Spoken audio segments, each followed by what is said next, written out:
Hey everybody, all those in the scientific community and the physics community, fellow YouTubers, and everyone out there. Today I'm going to present to you the work that I've been doing for the last 14 years. Um, it's going to have to be a three-part series because there's just so much to this. In order to explain it's going to take a bit. So the first part and second part are going to be in physics terms. The second part will be math and a lot of it, or at least that's the intention. And the third part's going to be in layman's terms, sort of a garage talk, so to speak. I got to thank you all for spending the time to listen to me, and I appreciate your attention. So I'll get started. When delving into this avenue of research, I've discovered 7 instabilities that have been actively worked out of today's electrical systems design. And through experimentation, and I mean a lot of experimentation, it's been found to be accumulative in nature. Take into consideration the flow patterns of sacred geometry and the flow of energy in and around a wire when putting to task the engineering of an electrical charge system in this manner. When doing so, certain conditions, effects, and instabilities begin to occur. These instabilities, they're in an electrical engineer's toolbox, but they're discarded, they're grounded out, or even frowned upon. All that being said, for the moment, let's consider the model of charged particles. Every single electron emanates its own electric field, and all other electrons are acted upon by the electric field that are in near proximity, resulting in a kinetic motion or a vibration in forward movement. As Richard Feynman called it, the Zitterbuergung phenomenon. And as the motion of one electron adds to the next, an inertial action is produced, resulting in a wave-like development, similar to the wake field of energy and reverberation. If we now apply that same line of thought in the design of geometrical wave patterns created by sacred geometry in motion, a picture begins to form. This picture, it's a rectifying a disorganized movement, taking random motions and changing them into directed coherent motion of macroscopic material, or perhaps metamaterial, maybe even what some have termed a coupling device with the energy that permeates our environment. These instabilities, or multiplied effects, they produce a form of constructive interference as a result to these 7 different processes that are involved, such as the skin effect, which produces the proximity effect, building a parasitic capacitance between the wires, creating a dichotron instability that, coupled with the 180 degree out of phase geometry, creates kinetic inductance, which results in a frowned upon issue being the Miller effect. So I'll attempt to unpack this a little for everybody. While using sacred geometry in electrical engineering, the vortex coils of closely wound wire, one would think that group theory and Lie groups comes into play. But they unintentionally become a result or a product of the system as a whole, rather than a goal that was set out to be achieved.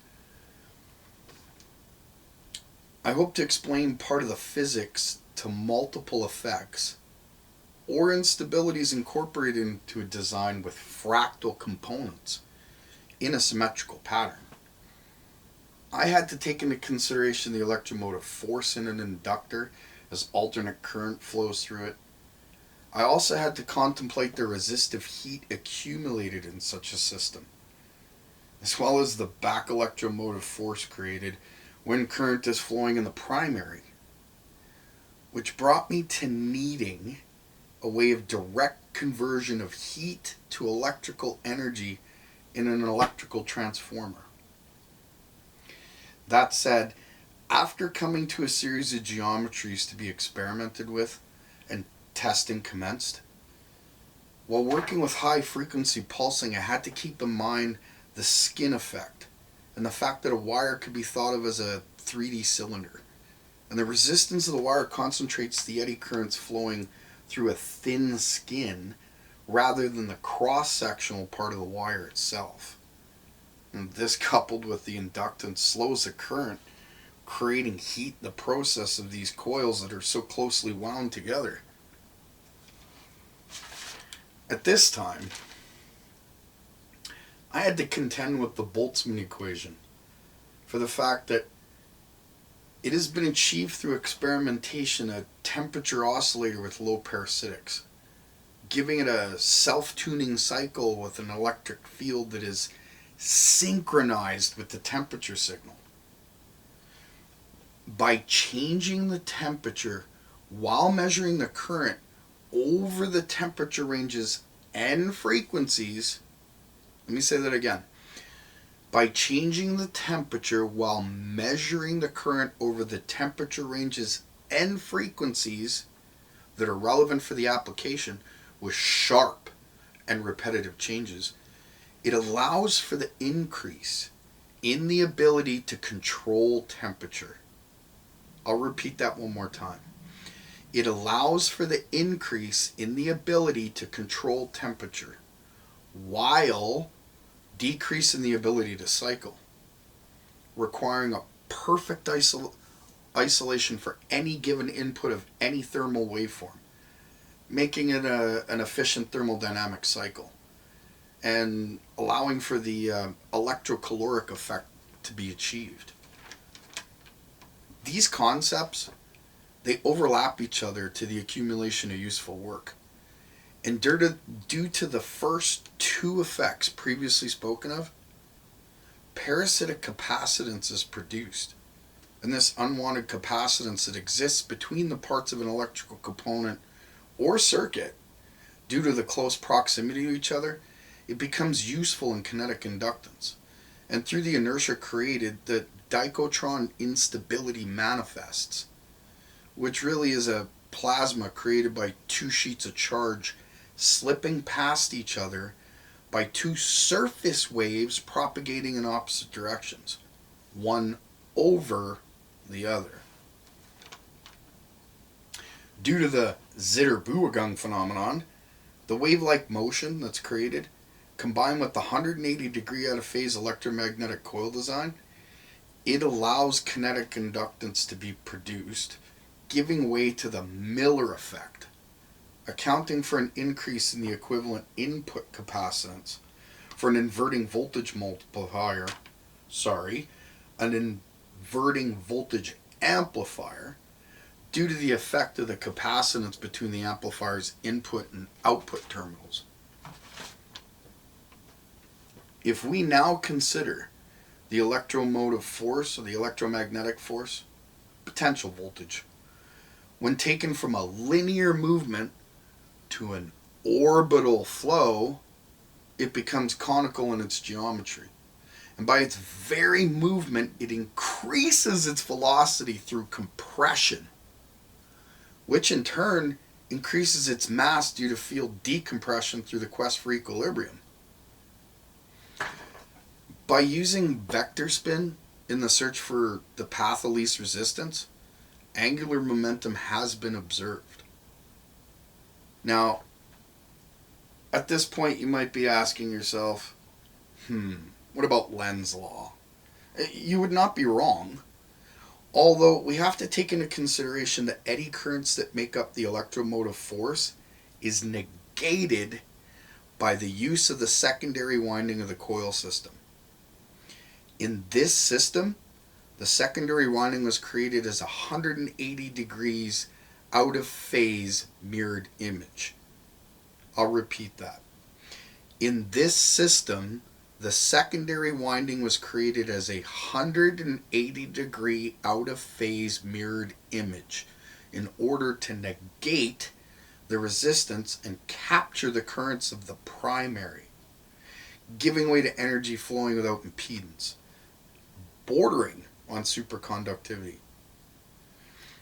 This mechanism becomes the fundamental principle of design when attempting to achieve such constructive interference that brings resonance into action upon the very application of alternating current.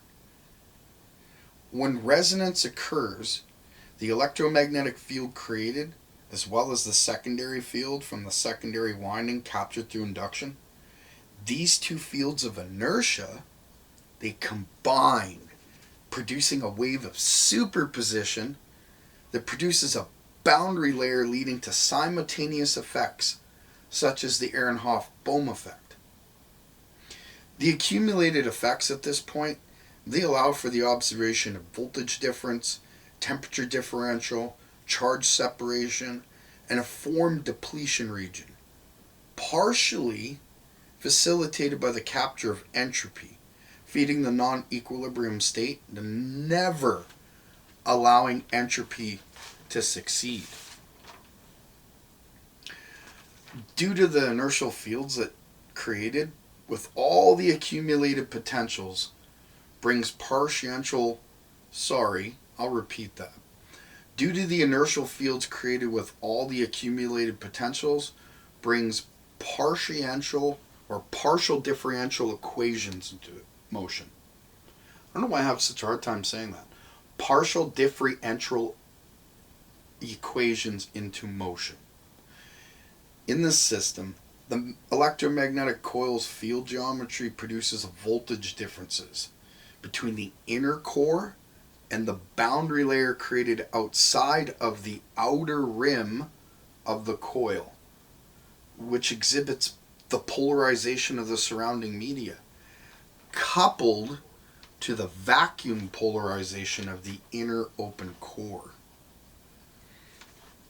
Now, due to the compression of the field's core, the confinement of the depletion region, or what some have coined the null zone in the center of the XYZ access point, it allows for the mechanism of charge separation to be controlled and manipulated in direct correlation in comparison to the position of the harvested potentials.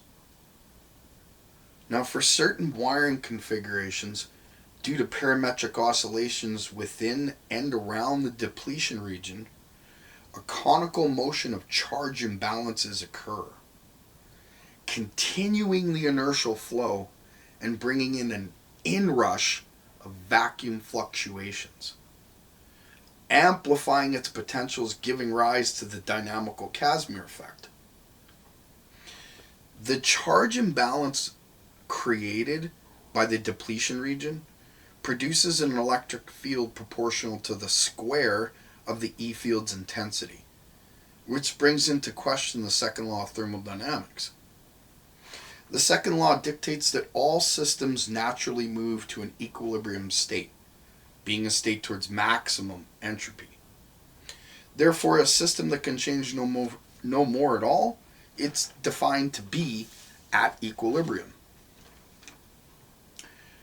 The geometrical wave patterns produced push the boundaries of the conservation of energy by allowing the potential voltage captured in the secondary winding of the bifilar coil to build capacitance, directing it to ground, creating a point of entropy, allowing for a second load to be used, bringing into order a mechanism of controlling part of the imbalance that sustains entropy's process to equilibrium. I'll repeat that because it's a mouthful. Bringing into order a mechanism of controlling part of the imbalance that sustains entropy's process to equilibrium. While this system and other configurations of winding in relation to the application of alternating current at high frequency in multiple experiments has been observed to show inertial mass reduction by reducing resistance to acceleration of motion, which actually brings to mind a quote from Nikola Tesla. He said, "The kinetic and potential of a body is a result of motion determined by the product of its mass and the square of its velocity." Through the employment of cascade and regeneration for the increase in power densities in systems created with sacred geometries, it allows for an orchestra of a dynamical electrical conversion of energy that produces an entire group of potential outcomes.